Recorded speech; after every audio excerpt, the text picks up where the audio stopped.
آمن الرسول بما أنزل إليه من ربه والمؤمنون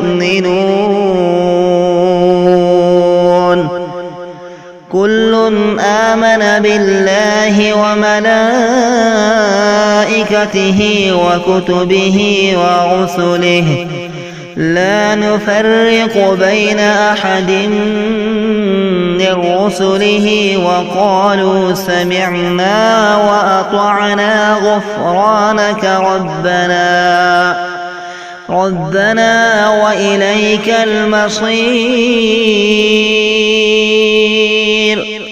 لا يكلف الله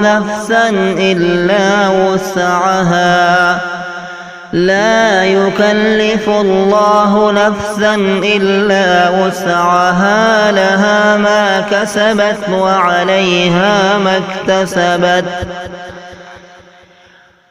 ربنا لا تؤاخذنا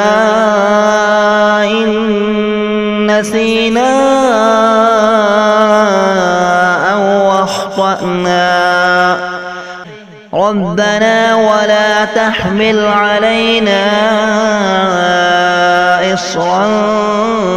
كما حملته على الذين من قبلنا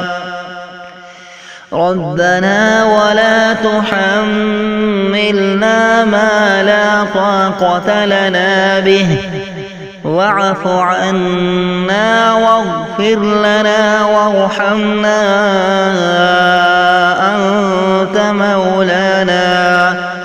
أنت مولانا فانصرنا على القوم الكافرين.